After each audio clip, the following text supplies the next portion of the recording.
आज हम कक्षा 10 के गणित का प्रश्नावली 15.1 का प्रश्न क्रमांक 12 एवं 13 हल करेंगे। प्रश्न क्रमांक 12 इस प्रकार से है। संयोग के खेल में एक तीर को घुमाया जाता है जो विश्राम में आने के बाद संख्याओं 1, 2, 3, 4, 5, 6, 7 और 8 में से किसी एक संख्या को इंगित करता है। यदि ये सभी परिणाम समप्रायक हों तो इसकी क्या प्रायिकता है कि यह तीर इंगित करेगा किसको? 8 को इंगित करेगा, एक विषम संख्या को, 2 से बड़ी संख्या को, या 9 को अंकित करेगा। ये इसके 4 भाग हैं प्रश्न में। तो नंबर 1 को हल करते हैं। सबसे पहले 8 को इंगित करेगा। सबसे पहले तो इसमें जो सूत्र उपयोग होने वाला है इन चारों में वो एक ही सूत्र है, प्रायिकता PE बराबर अनुकूल परिस्थितियां बटे कुल परिस्थितियां। तो हम सबसे पहले इसको सूत्र को लिख लेंगे।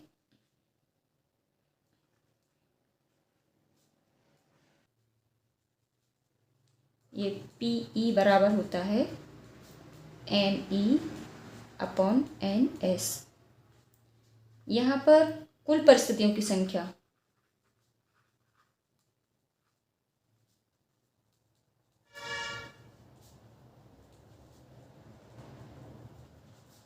NS ये है बराबर 8, क्योंकि इस चांस में देखिए 8 संख्याएं हैं जिनको हमें इंगित करना है। कोई ना कोई 8 अंकों में से कोई ना कोई एक अंक तो आ ही जाएगा जब ये तीर रुकेगा। तो जब इस गोले घुमाएंगे तो ना 8 अंकों में से कोई भी एक आ जाएगा। इसका मतलब है कि इसमें 8 चांस हैं। तो यहाँ पर परिस्थितियों की संख्या हो जाएगी, कुल परिस्थितियों की संख्या वो हो जाएगी 8। अब पहला नंबर पूछा है कि यह क्या प्रायिकता है कि 8 को इंगित करेगा। 8 को इंगित करने की प्रायिकता हो सकती है, ये होंगे NE बराबर होगा हमारा 1, क्योंकि 8 एक ही बार आया है इसमें, इसलिए NE बराबर होगा 1। अब यहाँ पर हम प्रायिकता PE निकालेंगे। अनुकूल परिणामों की संख्या यहाँ पर है 1 और बटे कुल परिणामों की संख्या, कुल परिणामों की संख्या है यहाँ पर 8, इसलिए इसका आंसर हो जाएगा 1/8। यहाँ पर आप चाहें तो फिर से सूत्र भी लिख दीजिए NE/NS। पर ये जो बड़ा सूत्र का रूप है इसको एक ही बार लिखना है, अनुकूल परिस्थितियों की संख्या बटे कुल परिस्थितियों की संख्या, और फिर हर बार हम NE/NS लिखते जाएंगे। ये फर्स्ट का आंसर हो गया। सेकंड वाला है, इसमें एक विषम संख्या को इंगित करेगा। जब ये चांस को घुमाएंगे तो ये तीर जो है एक विषम संख्या को इंगित करेगा। अब इसमें विषम संख्याएं कितनी हैं? ये हैं 1, 2, 3, 4 है इसमें विषम संख्याएं। तो इसमें अनुकूल परिणामों की संख्या हो जाएगी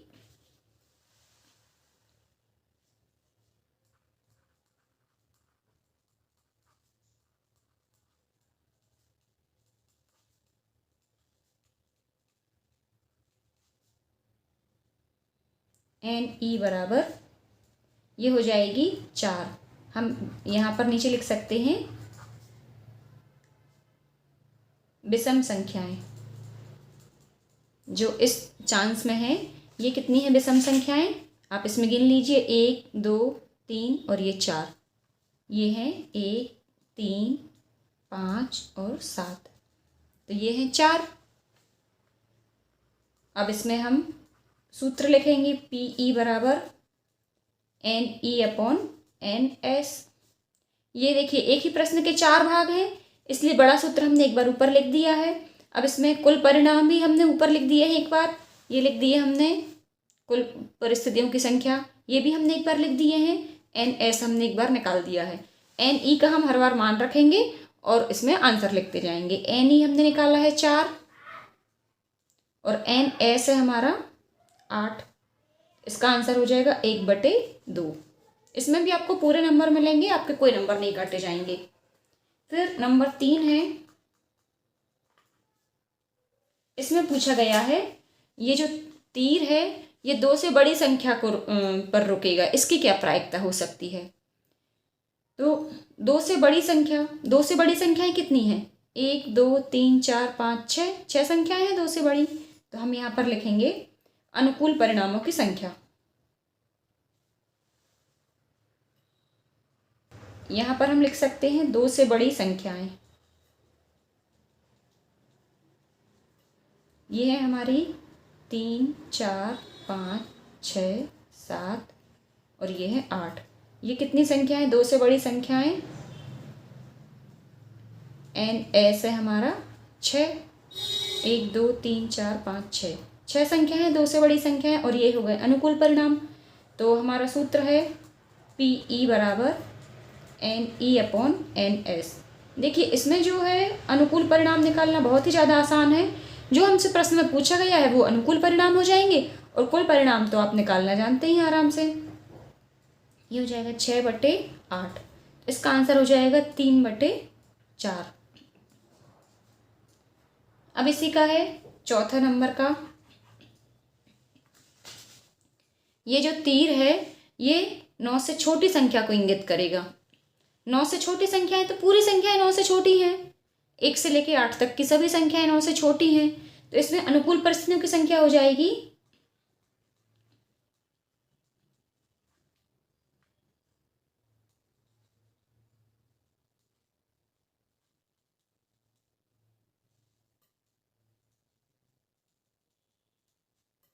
ये हो जाएगी 8। कैसे होगी, 9 से छोटी संख्याएं,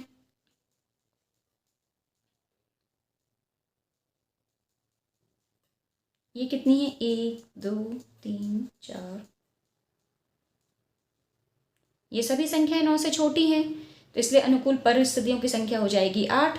अब यहाँ पर हमारा सूत्र है PE बराबर NE/NS। ये हो जाएगा NE, यहाँ पर है 8, और NS भी हमारा 8 था। तो इस तरह से इसका आंसर आ जाएगा चौथे नंबर का 1। देखिए ये जो प्रश्न है ये ज़्यादातर आपसे 6 नंबर में पूछा जाएगा, तो आप लोग थोड़ा सा इसको ध्यान से करें।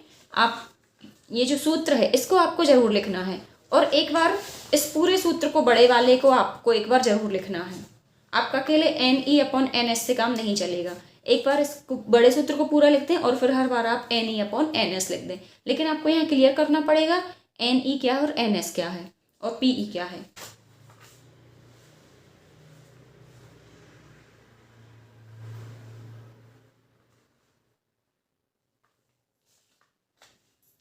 प्रश्न क्रमांक 13 इस प्रकार से है, एक पासे को एक बार फेंका जाता है, निम्नलिखित को प्राप्त करने की प्रायिकता ज्ञात करें। एक अभाज्य संख्या।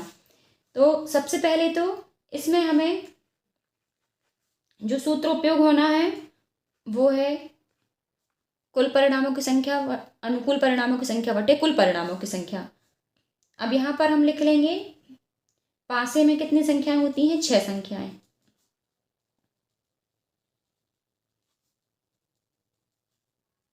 ये होती हैं 1 2 3 4 5 और ये 6। अब यहाँ पर कुल परिणामों की संख्या हो जाएगी 6, और हमारा सूत्र क्या होता है, प्रायिकता PE बराबर अनुकूल परिणामों की संख्या बटे कुल परिणामों की संख्या। अनुकूल परिणाम है हमारे, सॉरी कुल परिणाम है NS, और इसी का छोटा रूप होता है सूत्र का PE बराबर NE/NS। आपको कोई भी प्रश्न में एक बार तो ये पूरा सूत्र लिखना है, उसके नीचे आपको वेरीफाई करना है कि NE/NS क्या है और PE क्या है। बस फिर इसके बाद जो 3 चीज़ें पूछी हैं इसमें हम केवल छोटे सूत्र से काम चला लेंगे। पहले वाले में अनुकूल परिस्थितियों की संख्या होगी, NE बराबर हो जाएगी एक अभाज्य संख्या। तो पासे में कितनी अभाज्य संख्याएं होती हैं, ये होती हैं 3।